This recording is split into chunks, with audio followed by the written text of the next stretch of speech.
Hi guys, I have a coloring and card tutorial for you today, and today I am coloring Debbie's Surprise by Make It Crafty. And right now, a few days more, there is a coloring challenge going on over at Make It Colorful, which is to color a Make It Crafty image in Christmas colors. So I really wanted her to be traditionally Christmas, so she's getting red clothes. Yeah. That is how simple I make it. I wanted to make a Christmas card that it was a little bit more warmer because there are so many people out there that live in warmer climates and still celebrate Christmas. And even though I live in Sweden and it's really cold here and snowy during the winter, I thought, why not feel the warmth of the warmer climates?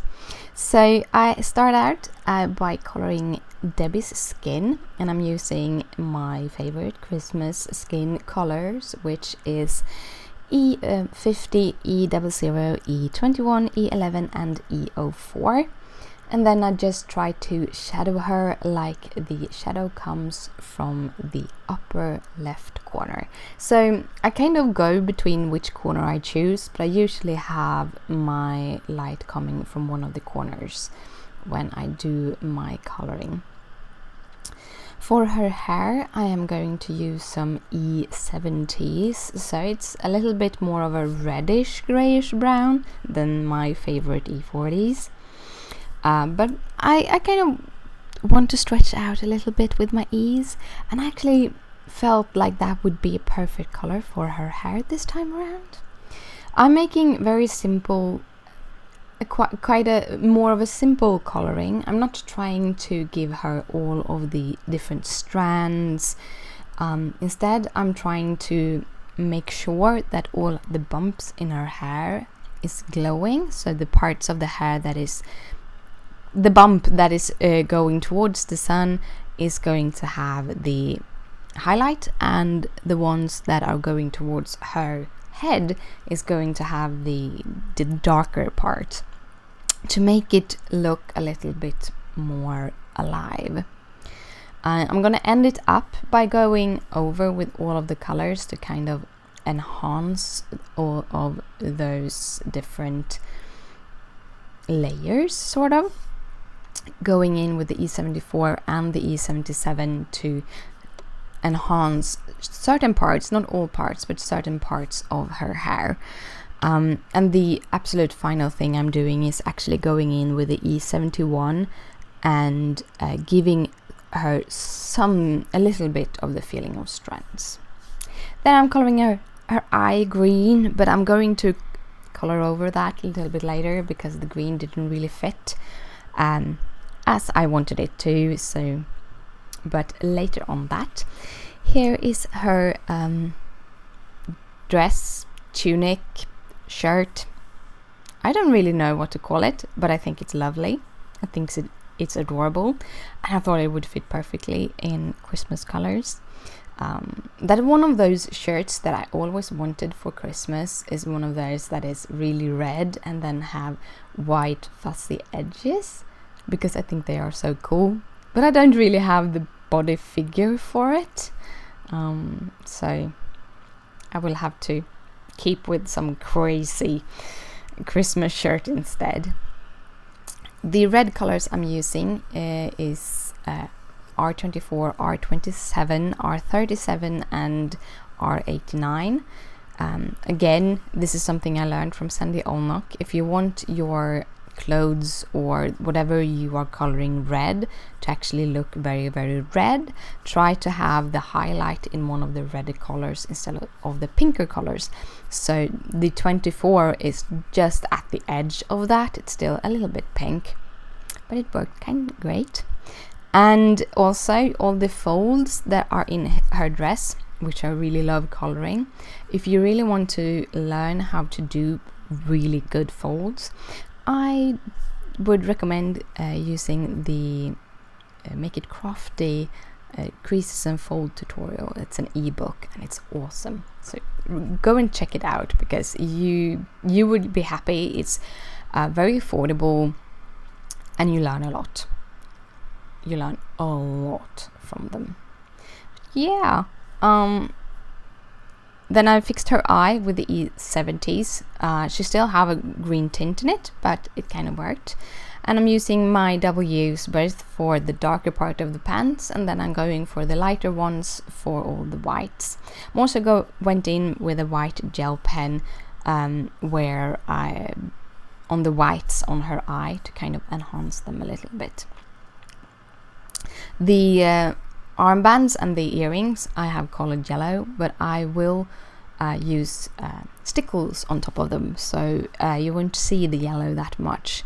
I really liked how that yellow tint kind of was see-through through the stickles, so that is why I shaded them with yellow. And as usual, I'm cutting my image out with my EK Success scissors and trying to keep that kind of even little white line, and really trying to move the paper and not the scissors, because that will help you get a better line. I use a little bit of my Martha Stewart crafting knife to cut out those parts that is too small to use the scissors.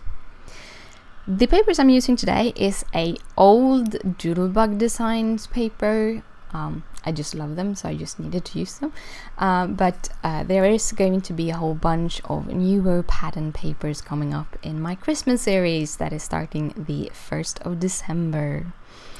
And then I'm just, today I'm going to make a panel that goes from the top to the bottom of the card. So all of the pieces are cut at 5.5 inches, and then they differs in width.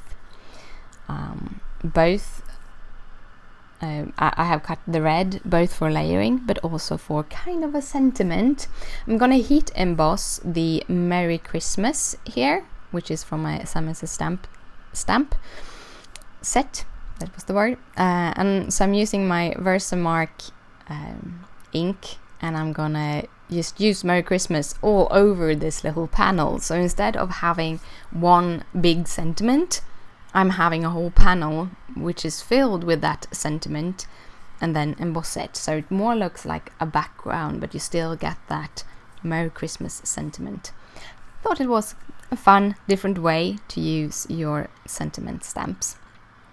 And I'm just filling up this whole panel, trying to get as many full Merry Christmas as possible, but still having an overlapping, so that you don't just have them over each other. Then I'm using some Silver Pearl Whisper embossing powder. This isn't a fully opaque powder. It's a little bit opaque, but it's a little bit translucent also, and it has a quite a beautiful silver sheen, so I really like this embossing powder. Trying to use all of my metallic and glittery embossing powders right now because it's Christmas and it works so good for Christmas. After I have heat set all of that embossing powder, I am going to put the card together, and I'm going from the top to the bottom because I think that makes things easier. Here I start by layering the bottom part, but then I'm going to go from the top to the bottom. And as you see, I will get it to butt up at the bottom, so I don't have a frame around it. I just have the matting on the two sides, and then I'm just layering from the top to the bottom. The first paper is a white design paper with glitter on. I think it's from the same pattern paper pack. I got them in a Simon's Stamp card kit for last year. And then I'm just matting it onto some red cardstock, and then I'm putting it onto my card base. I'm using some 3M Scotch foam tape that I've cut down to size on the back side of Debbie.